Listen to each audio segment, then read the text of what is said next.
As they attack the paper, ask the South Africans who are here and they'll tell you about it. How the South African rand was attacked and attacked and attacked. As they attack, they target a currency and they cause that currency to fall in value. Or the IMF demands that you devalue. And as the value of the paper falls, guess what happens?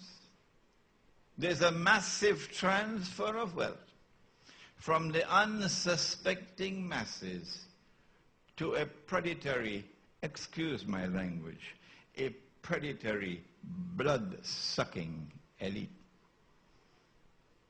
And so it facilitates the political goal of control when you can impoverish them and reduce Bangladesh and reduce Pakistan and reduce Indonesia and reduce Africa to miserable poverty and destitution. Because hungry people, they can't wage any struggle. A hungry man would even worship an idol. What I have done in this brief moment with you, and I want to leave some time for the question and answers, what I've done with you today is to show you from the Quran that there's a parallel between that which went before in Egypt, between Pharaoh and Moses, alayhi salam, and that which is now happening. That one culminated with the destruction of the forces of falsehood and the forces of oppression.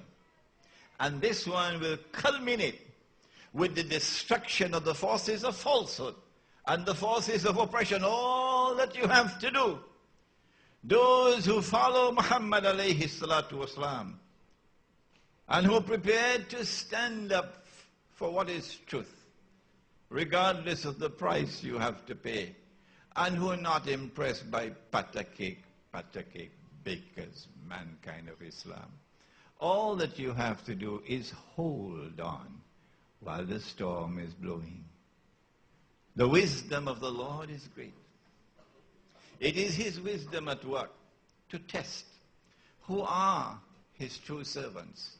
Who are those who are going to spend all their time fighting over, should you put your hands here or should you put your hands there? Fighting over trivia. Fighting with each other in sectarian conflicts.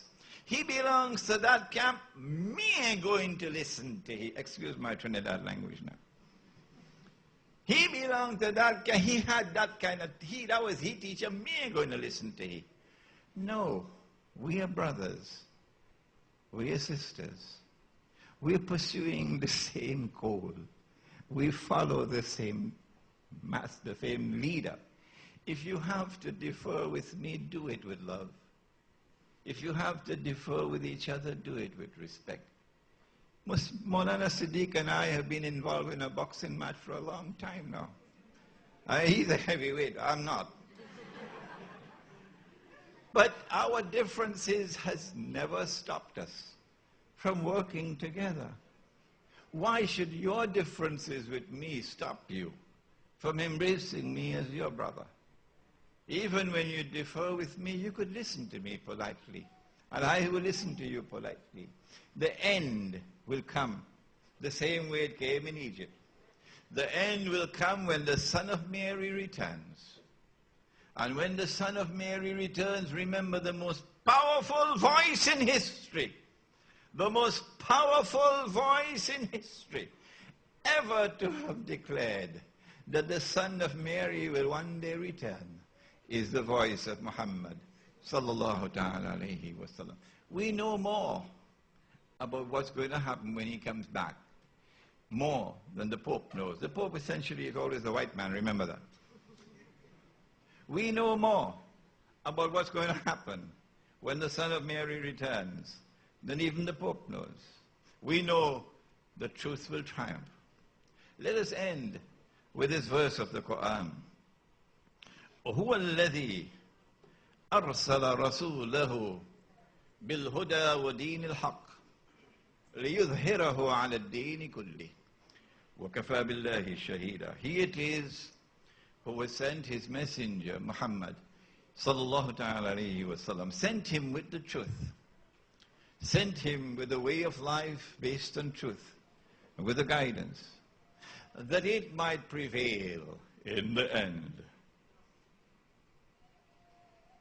That it might prevail over all rivals. And Allah is sufficient as a witness of the truth of that end. ربنا تقبل منا إنك أنت السميع العليم وتب علينا يا مولانا إنك أنت التواب الرحيم برحمتك يا أرحم الراحمين آمين. تكبير الله أكبر تكبير الله أكبر تكبير الله أكبر.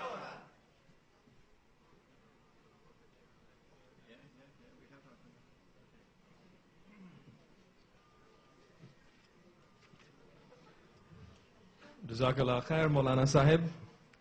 A powerful presentation as usual, and all of us who have heard Maulana before would know that he's touched on so many of the things that he normally speaks about, but he's gone into much more than just the political and economic challenges of the modern age. I think Maulana seems to also have a degree in history. He remembers all these dates and events and things that happen, and you can't help but learn something from him when you hear him deliver a lecture.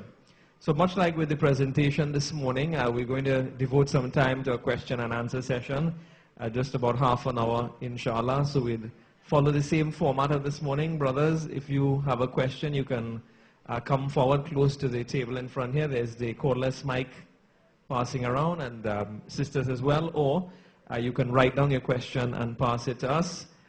Just when you're asking your question, if you can give us your name and let us know where you're from, inshallah.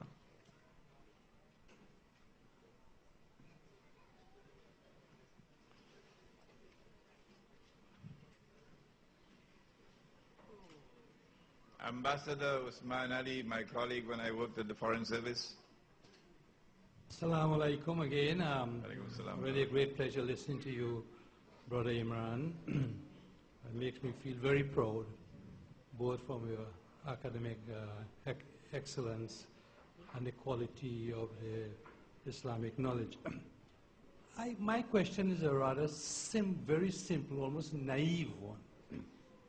Why is it in Muslim countries, or what is perceived as Muslim countries, there is squalid poverty, moral bankruptcy, poor governance, in spite of the fact of what we talk about the Quran and the Sunnah of the Prophet Muhammad?